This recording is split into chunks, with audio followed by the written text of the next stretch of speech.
Je lis dans la parole de Dieu. Enseigne-nous à bien compter nos jours, afin que notre cœur acquiert la sagesse. Ça aurait pu être le titre de la prédication d'aujourd'hui. Ce n'est pas le cas. Mais en fait, on va quand même parler de la sagesse de Dieu, justement, aujourd'hui. Quelle sagesse devons-nous demander à Dieu? Dieu est mort. Dieu reste mort. Et c'est nous qui l'avons tué. Comment nous consoler, nous les meurtriers des meurtriers? Ce que le monde a possédé jusqu'à présent, de plus sacré, de plus puissant, a perdu son sang sous notre couteau. Qui nous lavera de ce sang? Avec quelle eau pourrions-nous nous purifier? Quelles expiations, quels jeux sacrés serons-nous forcés d'inventer?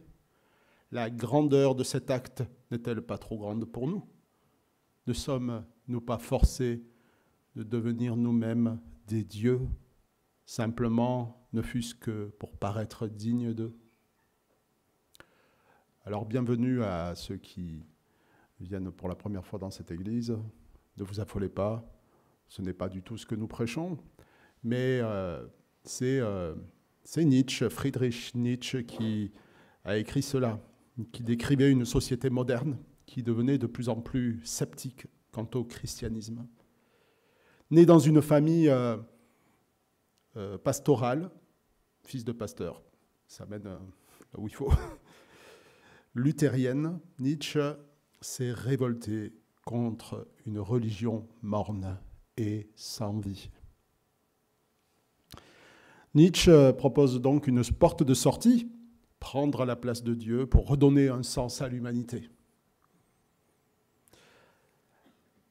Voilà la sagesse des hommes. Jusque-là. Alors Nietzsche a fini par sombrer dans la folie à la fin de sa vie. Est-ce que c'est une coïncidence ou une conséquence ou rien de tout cela? Qui sait? Qui peut le dire? Mais il me semble incarner à merveille ce qu'est la sagesse des hommes au regard de Dieu. Une folie. Inversement, au regard de la sagesse humaine, eh bien, la sagesse de Dieu, croire en ce Dieu, est une folie. Je voudrais aujourd'hui faire des révisions avec vous, une révision. Celle que nous sommes porteurs d'un message insensé qui est la sagesse de Dieu. Allons-nous proposer un Dieu mort ou un Dieu vivant? Je voudrais donc faire un plaidoyer pour la folie de Dieu. Et je voudrais lire pour cela le texte que nous trouvons dans 1 Corinthiens 1, les versets 18 au chapitre 2, verset 5. 1 Corinthiens 1, verset 18 au chapitre 2, verset 5. En effet, le message de la croix est une folie pour ceux qui périssent, mais pour nous qui sommes sauvés, il est la puissance de Dieu. Du reste, il est écrit « Je ferai disparaître la sagesse des sages et j'anéantirai l'intelligence des intelligents. » Où est le sage? Où est le spécialiste de la loi? Où est le discoureur de l'ère actuelle? Dieu n'a-t-il pas convaincu de folie la sagesse de ce monde? Puisque, à travers cette sagesse, le monde n'a pas connu Dieu, envoyant sa sagesse, il a plu à Dieu de sauver les croyants à travers la folie de la prédication. Les Juifs demandent un signe miraculeux et les Grecs recherchent la sagesse. Or, nous prêchons un Messie crucifié, scandale pour les Juifs et folie pour les non-Juifs. Mais puissance de Dieu et sagesse de Dieu pour ceux qui sont appelés, qu'ils soient juifs ou non. En effet, la folie de Dieu est plus sage que les hommes et la faiblesse de Dieu est plus forte que les hommes. Considérez, frères et sœurs, votre propre appel. Il n'y a parmi vous ni beaucoup de sages selon les critères humains, ni beaucoup de puissants, ni beaucoup de nobles, mais Dieu a choisi les choses folles du monde pour couvrir de honte les sages. Et Dieu a choisi les choses faibles du monde pour couvrir de honte les fortes. Dieu a choisi les choses basses et méprisées du monde, celles qui ne sont rien, pour réduire à néant celles qui sont, afin que personne ne puisse faire le fier devant Dieu. C'est grâce à lui que vous êtes en Jésus-Christ, lui qui est devenu, par la volonté de Dieu, notre sagesse, notre justice, la source de notre sainteté et notre libérateur, afin, comme il est écrit, que celui qui veut éprouver de la fierté mette sa fierté dans le Seigneur. Pour ma part, frères et sœurs, lorsque je suis venu chez vous, ce n'est pas avec une supériorité de langage ou de sagesse que je suis venu vous annoncer le témoignage de Dieu, car j'avais décidé de ne connaître parmi vous rien d'autre que Jésus-Christ et Jésus-Christ crucifié. J'ai été faible, craintif et tout tremblant chez vous. Ma parole et ma prédication ne reposaient pas sur les discours persuasifs de la sagesse humaine, mais sur une démonstration d'esprit et de puissance, afin que votre foi soit fondée non sur la sagesse des hommes, mais sur la puissance de Dieu. Jusque-là, la parole de Dieu. Très beau texte sur le royaume, ce que j'appelle le royaume inversé. Sagesse des hommes, folie de Dieu, et inversement. Paul a appris qu'il y avait des divisions à Corinthe, et certains se réclamaient de Paul, d'Apollos, d'autres de Pierre, et d'autres de Christ. Et Paul va aller droit au but pour expliquer l'origine des divisions dans cette Église, et on va dire souvent dans les Églises. L'attachement des Corinthiens aux hommes plutôt qu'à Christ. Les démonstrations habiles, la qualité oratoire, l'émotion ressentie à la prédication d'un tel ou de tel autre, est devenue plus importante que le message de l'Évangile. La sagesse des hommes a remplacé la sagesse de Dieu. Mais selon Paul, nul ne peut être sauvé par ce genre de sagesse-là. Il n'a plus à Dieu de choisir des choses folles de ce monde afin que la sagesse des hommes soit confondue. Et pour cela, il a choisi ce que je vais proposer comme plan, à savoir un message insensé, Christ et Christ crucifié, un moyen insensé, la prédication, et des messagers insensés, l'Église. Alors tu vas peut-être pouvoir me mettre la... Voilà. Plaidoyer pour... Tu vas faire là, avec la petite flèche, tu vas appuyer sur le bouton, et si tu y arrives, et ça disparaîtra. Plaidoyer pour... Un peu plus à droite.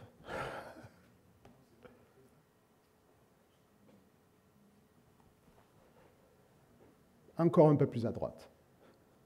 Encore un peu plus à droite. Voilà, tiens. Voilà, super, merci.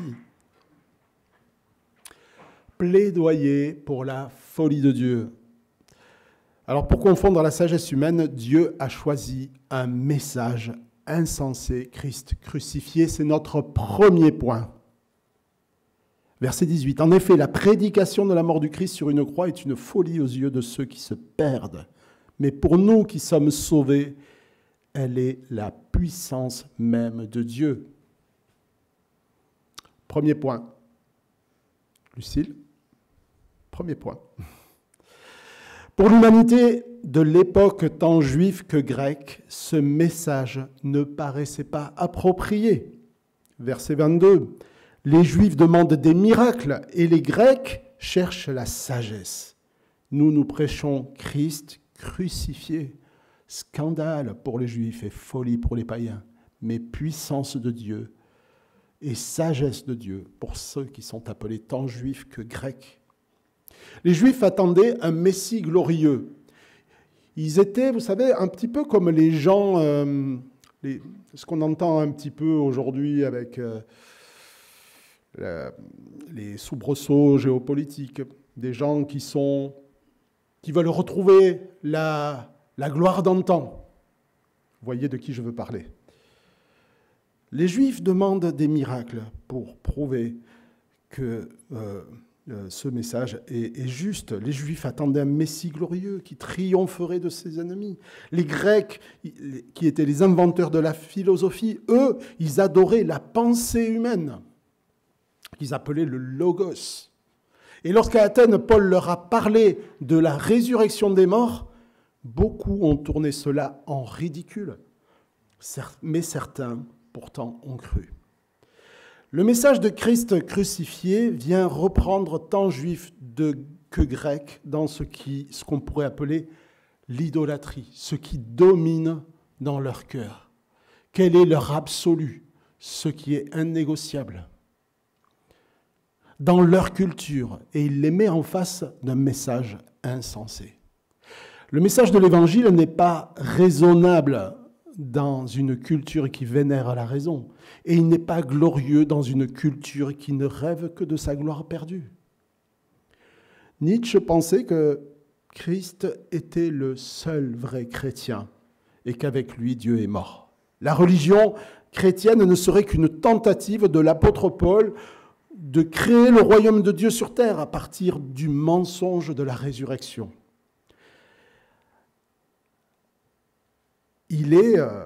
C'est démontré, qu'il a influencé l'idéologie du nazisme et il reste très influent encore aujourd'hui, en particulier parmi nos élites.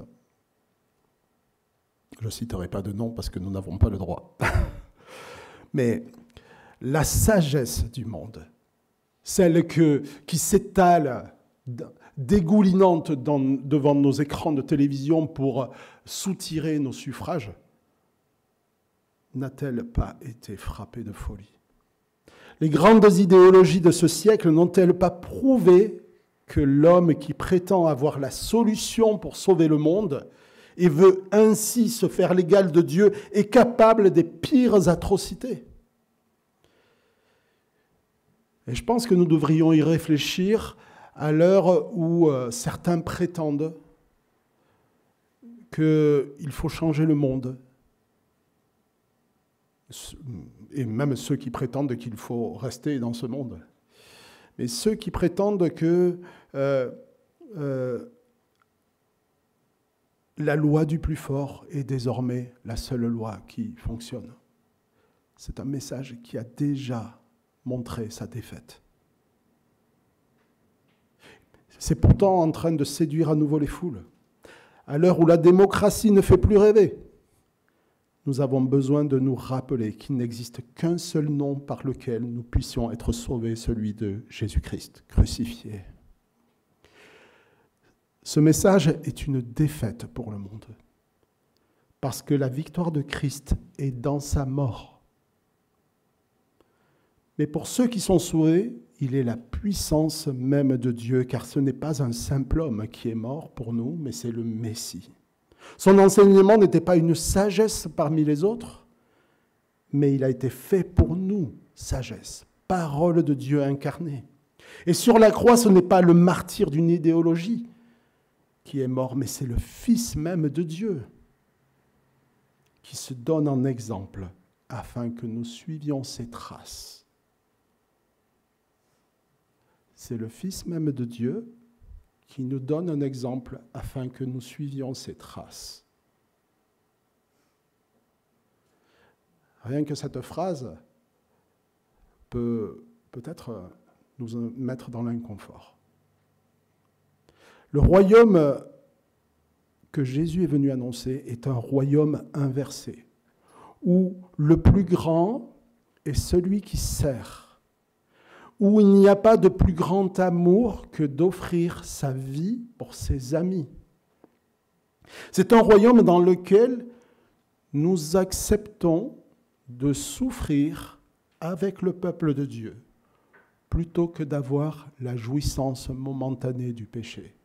Je cite ou je paraphrase Hébreux 11. C'est un royaume où subir l'humiliation de Christ est une richesse plus grande que tous les trésors que peuvent nous offrir cette terre. La croix est une folie pour ceux qui se perdent, verset 18. Parce qu'ils ne croient pas au nom du Fils de Dieu. Ils ne croient pas que sur cette croix, Dieu accomplit le salut à leur place. Toutes les religions, toutes les idéologies, et même la philosophie de notre monde, qui est plutôt le carpe diem, la profite du temps présent. La vie est si courte. Psaume 90. Profite et accomplis ton salut en profitant. Mais c'est là un message qui est vain. Toutes les religions, toutes les idéologies, toutes les pensées de ce siècle sont des tentatives vaines d'accomplir soi-même son salut. À la croix, Dieu accomplit le salut à notre place. C'est simple, et c'est peut-être trop simple, c'est peut-être trop révolutionnaire pour la sagesse et l'orgueil humain. Je relis le verset 27. Dieu a choisi ce que le monde considère comme une folie pour confondre les sages. Et il a choisi ce qui est faible pour couvrir de honte les puissants. Comme les Grecs et les Juifs, notre culture est esclave de ces idoles. La jouissance immédiate, le romantisme, la tyrannie des émotions. Les émotions, j'aime bien, c'est un sujet qui me plaît beaucoup. Elles font partie de notre humanité et nous ne devons pas les rejeter tout simplement, mais elles doivent être passées au crible de la parole. Christ crucifié est un scandale pour qui mesure sa foi aux émotions ressenties. Parce que suivre Christ, ce n'est pas toujours une affaire d'émotion. Parfois, c'est une affaire de décision. Et la foi, même, les émotions sont fluctuantes. Et si notre foi en dépend, eh bien, elle sera vacillante. La foi n'est pas une émotion. La foi est une décision, un engagement. Il y a des fois, bon, moi je n'ai pas trop le choix parce que c'est mon job, mais il y a des fois, je n'ai pas envie d'aller à l'église. Mais j'y vais quand même. Alors, parce que vous allez me taper sur les doigts, mais c'est aussi, j'y vais quand même parce que même si je ne suis pas en forme, même si je ne suis pas joyeux ce jour-là, la foi, c'est de proclamer la bonté de Dieu. C'est proclamer que Dieu est puissant, même si au fond de mon cœur, je souffre et je dois combattre. Je ne dois pas attendre d'avoir des émotions pour proclamer bien haut les œuvres merveilleuses de Dieu. Christ crucifié, c'est aussi un scandale pour quelqu'un qui fonde sa foi sur la jouissance immédiate. Comme je le disais un peu plus haut, par la foi, Moïse, encore lui, décidément, Nathan, tu es là, oui. Moïse, nous dit Hébreux 11, par la foi, Moïse a préféré être maltraité avec le peuple de Dieu plutôt que d'avoir momentanément la jouissance du péché.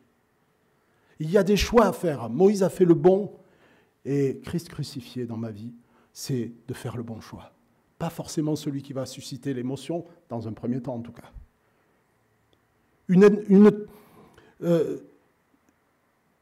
Une telle foi ne peut que mener à la désillusion. Une foi qui est basée sur la jouissance immédiate ne peut que mener à la désillusion et à ne la suivre que quand tout va bien. Dieu ne nous a pas promis une vie sans problème. Il ne nous doit pas, même si c'est peut-être difficile à entendre, mais ce n'est pas grave. Il ne nous doit pas le bien-être sur cette terre. Il nous a promis le bien-être avec lui pour l'éternité. Le bien-être que nous vivons sur cette terre est une grâce. Et nous devons en profiter quand le Seigneur nous le donne. Mais il ne nous le doit pas. Il y a un auteur que j'aime beaucoup, que je devrais lire plus souvent, qui s'appelle Hayden Wilson Tozer. Il dénonce le fait qu'une nouvelle croix s'est peu à peu imposée dans les milieux évangéliques. Je l'ai déjà cité, mais là je ferai la version courte. La nouvelle croix laisse Adam vivre sans entrave, avec une motivation inchangée. Il peut continuer à vivre pour son plaisir. Et maintenant, au lieu de se réjouir à chanter des chansons douteuses en buvant des liqueurs fortes, il se réjouit à chanter des cantiques et à regarder des films religieux. L'accent reste toujours sur la jouissance qui se tient sur un plan plus élevé. Dieu offre la vie, mais il n'offre pas l'ancienne vie améliorée. La vie qu'il offre est une vie qui renaît de la mort. Elle se tient toujours à côté de la croix. Celui qui veut la posséder doit renoncer à lui-même et approuver la juste sentence de Dieu envers lui. Nous ne nous tromperons jamais tant que nous resterons fidèles au message de Christ crucifié. Pour ceux qui sont sauvés, il est la sagesse même de Dieu. Il est pertinent parce qu'il parle de notre problème fondamental, le péché et ses conséquences. À ceux qui n'ont pas eu de père, qui ont été déçus par leurs parents, en Jésus-Christ, Dieu veut leur montrer la relation d'un Père plein d'amour, leur montrer et leur faire vivre.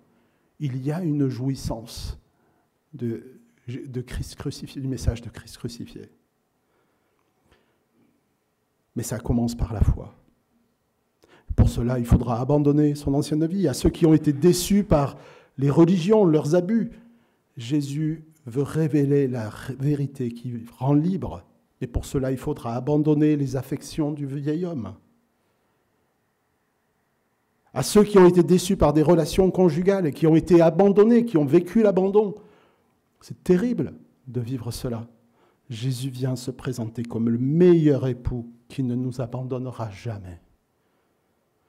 La croix ne veut pas améliorer notre vie pour la christianiser. Jésus veut y régner pour que nous glorifions notre Créateur et que nous apprenions à mettre toute notre joie en Dieu. C'est le but, c'est un des buts de notre vie ici-bas. Apprendre à mettre notre joie en Dieu.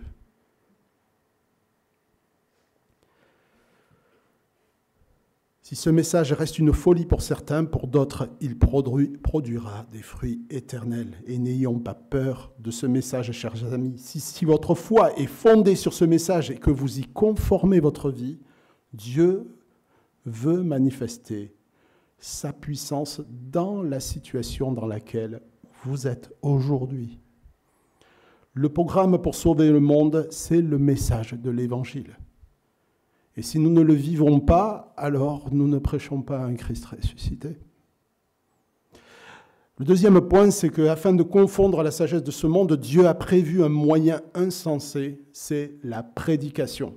Je me dis à chaque fois que je viens le dimanche prêcher, mais c'est vraiment un moyen insensé, Seigneur. Comment, aujourd'hui, alors que des milliers de voix s'élèvent sur tous les réseaux sociaux, à la télévision, sur tous les médias, comment est-ce que la prédication de la croix est encore le message pour notre monde ? Verset 21, « Puisque le monde, avec sa sagesse, n'a point connu Dieu, il a plu à Dieu dans sa sagesse de sauver les croyants par la folie de la prédication. » Le terme de la prédication revient plus d'une centaine de fois dans le Nouveau Testament, sous différentes formes, prêcher, proclamer, annoncer. Jésus lui-même a formé ses disciples pour aller prêcher le royaume de Dieu. Et lorsqu'il a rejoint le ciel de gloire, notre Seigneur expliqua à ses disciples que la bonne nouvelle serait prêchée à toutes les nations. Paul lui-même se disait envoyé par Christ, non pas pour baptiser, mais pour annoncer l'Évangile. Mais n'est-ce pas un moyen sensé dans un monde où les paroles sont oubliées aussitôt qu'elles sont entendues, où le dernier qui parle a raison, ou celui qui parle le plus fort? J'ai entendu plusieurs fois dans la bouche de frères et de sœurs qui sont des croyants authentiques, mais qu'il ne faudrait pas parler de la perdition, du péché, du jugement, parce que cela pourrait traumatiser, faire fuir. Mais la mission principale de l'Église, ce n'est pas de plaire au monde, mais de proclamer bien haut les œuvres merveilleuses de celui qui nous a fait passer des ténèbres à son admirable lumière. Cela passe par la croix, par le fait que la colère de Dieu a été déversée sur Christ à notre place. N'humilions pas l'Évangile en coupant les branches essentielles. N'humilions pas l'Évangile en le rendant plus audible. Nous n'avons pas d'obligation de résultat dans notre témoignage. Nous avons une obligation de proclamer toute la vérité.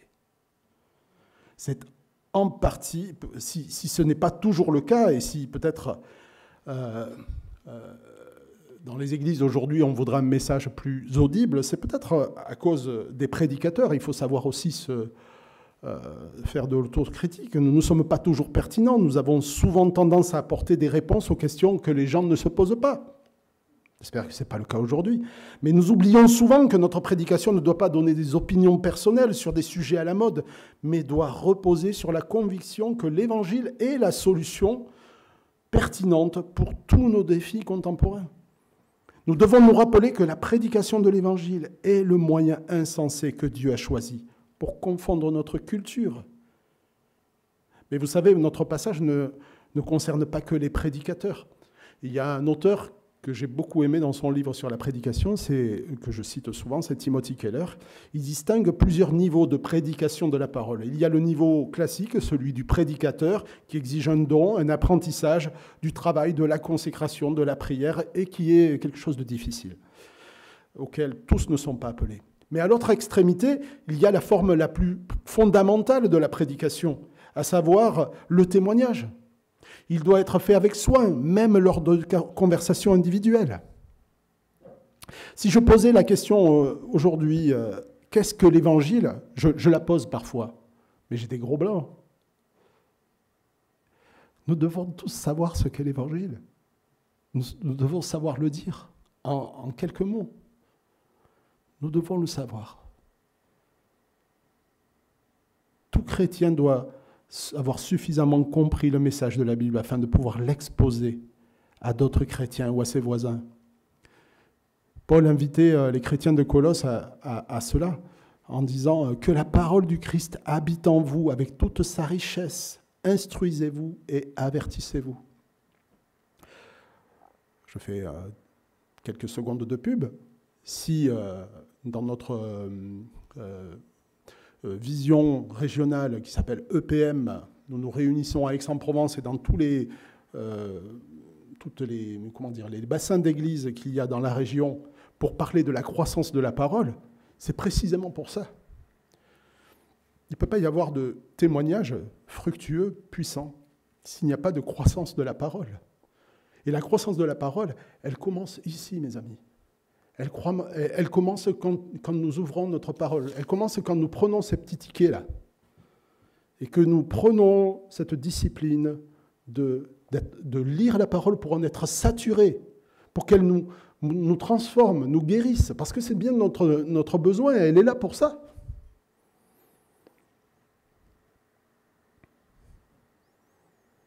Il y a d'autres ministères de la parole qui nécessitent davantage de préparation et de savoir-faire. Par exemple, il y avait Priscille dans le livre des Actes. Priscille et Aquilas ont pris Apollos à part chez eux pour lui expliquer la parole, alors qu'il disait beaucoup de choses exactes, mais il lui manquait encore quelque chose.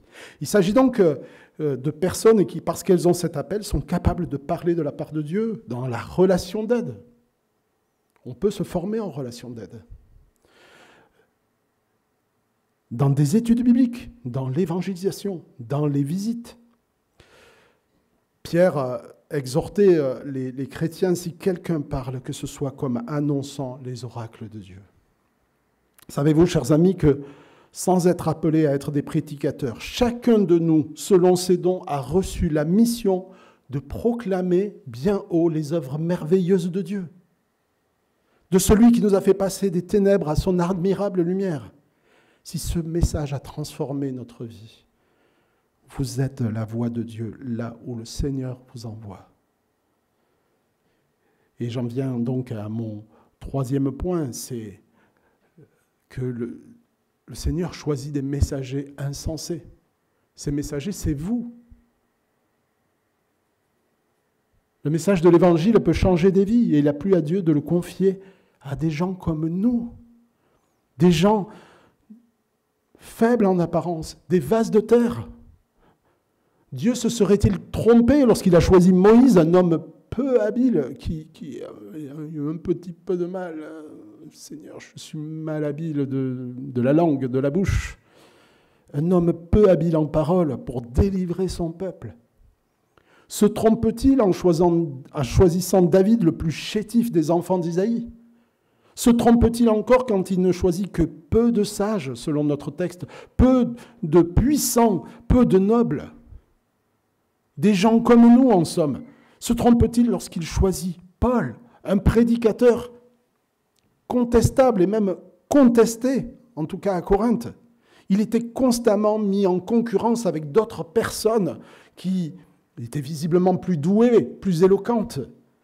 Lorsqu'il vint pour la première fois à Corinthe, il dit « J'étais dans un état de faiblesse, de crainte et de grand tremblement. »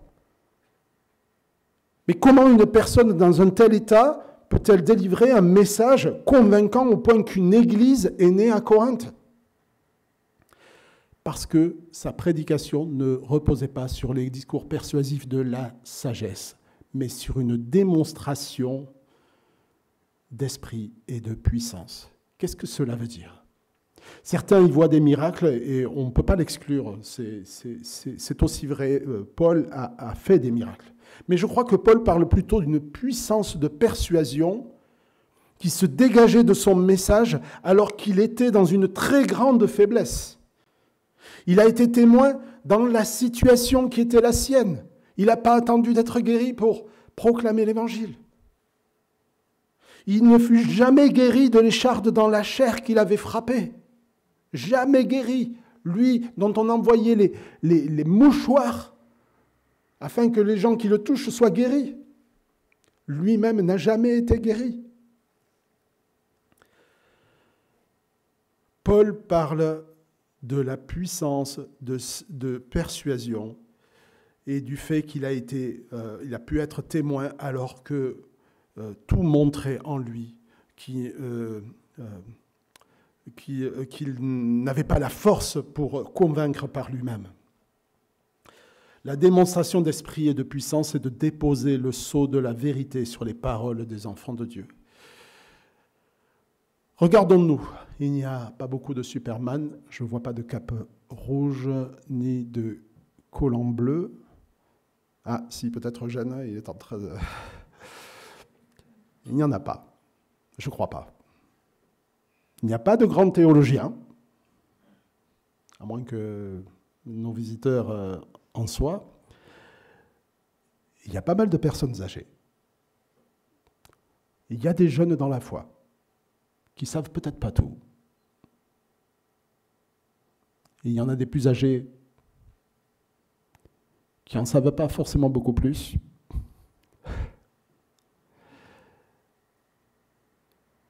Il y a des personnes qui sont timides. Il y a des personnes qui sont marquées par les épreuves. Il y a des personnes qui sont malades. Il y a des enfants. Certains luttent avec la timidité, d'autres luttent avec leur péché. Mais Dieu ne se trompe pas quand il vous appelle, vous aussi, à annoncer l'Évangile. Il ne se trompe pas.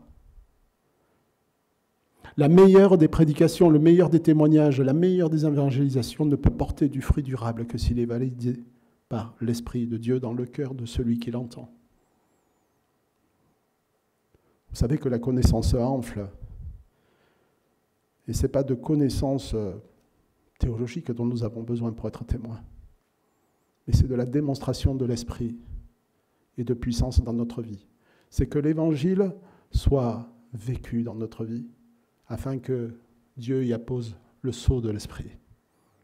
À ceux qui ont pris l'engagement de suivre Jésus-Christ, la croix rappelle que, de même que Christ est mort pour le péché, nous devons aussi accepter de soumettre nos ambitions, notre ancienne vie, à la volonté de Dieu.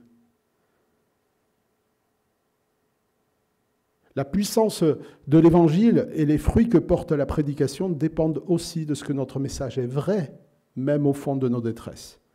Dieu est glorifié quand le message de l'Évangile, celui de Christ crucifié, celui du renoncement aux œuvres mortes, est vrai dans nos vies. Dieu est glorifié lorsque le message insensé de la croix est prêché par les serviteurs inutiles que nous sommes et que dans sa grâce, il a choisi d'utiliser.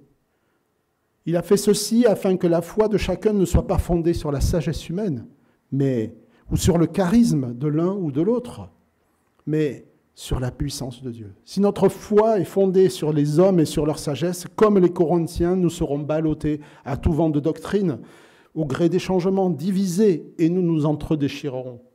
Mais si nous sommes morts avec Christ dans ce qui faisait notre ancienne nature, nous serons fermes et unis parce que Christ est vivant et il n'est pas divisé. Christ veut se glorifier dans la vie de personnes qui vivent et prêchent l'Évangile.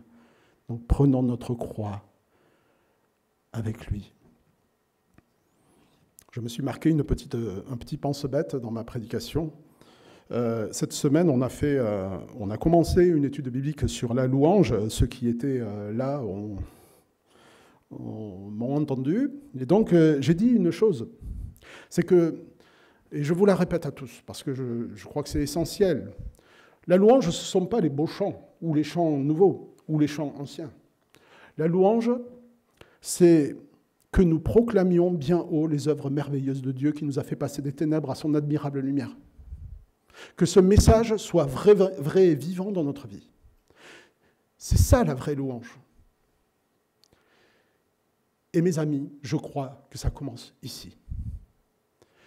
Et je veux vraiment vous encourager. Vraiment vous encourager parce que je trouve qu'on prie peu à haute voix. Il est vrai qu'on peut louer en restant silencieux, c'est vrai, mais pas à chaque fois. Ici, nous nous entraînons dans un environnement bienveillant qui va dire Amen à proclamer bien haut les œuvres merveilleuses de Dieu qui nous a fait passer des ténèbres à son admirable lumière. Quand nous le faisons, nous glorifions Dieu, nous réjouissons son esprit qu'il a mis en nous. Et si nous réjouissons son esprit, nous serons encouragés et nous grandirons dans la foi. Beaucoup me disent « Ah, mais c'est la timidité ». La timidité ne vient pas de Dieu. C'est un grand timide qui vous le dit. La timidité ne vient pas de Dieu. Ce n'est pas un esprit de timidité que le Seigneur nous a donné, mais un esprit de force, de sagesse, de puissance. Et ici, personne ne vous dira « anathème », enfin, sauf si vous faites une hérésie. Mais lorsque nous proclamons bien haut les œuvres merveilleuses de Dieu, tout le monde, vous avez entendu les Amen tout à l'heure? Les Amen, ça nous encourage. Merci Seigneur, parce que je crois ce que je viens de dire. Bon voilà, j'ai parlé 5 minutes, c'est pas dans ma prédication, mais je crois que c'est important. Ici, nous commençons à proclamer les œuvres merveilleuses de Dieu. Et si nous ne le faisons pas ici, nous ne le ferons pas dehors. Il faut le faire ici. C'est important. Dans une humanité qui a tourné le dos à Dieu, le message de l'Évangile restera toujours la seule solution possible, quelle que soit la culture ou l'époque. La prédication sous toutes ses formes restera toujours le moyen insensé que Dieu veut utiliser. Car la foi vient de ce qu'on entend, et ce qu'on entend vient de la parole de Christ. Et vous êtes le plan de Dieu pour ce monde. Il n'y a pas de plan B. Il n'a pas besoin de vous, mais il veut vous utiliser, quels que soient vos dons, pour le royaume, pour que le royaume grandisse, que la parole croisse dans les cœurs, dans vos cœurs et dans les cœurs de ceux qui vous entendront et qui entendront votre témoignage. Que le Seigneur restaure ce message dans nos vies, afin que plus jamais personne ne parle d'un Christ mort et religieux, mais que tous puissent dire certainement Dieu est présent au milieu de vous. Amen. Et que le Seigneur vous bénisse.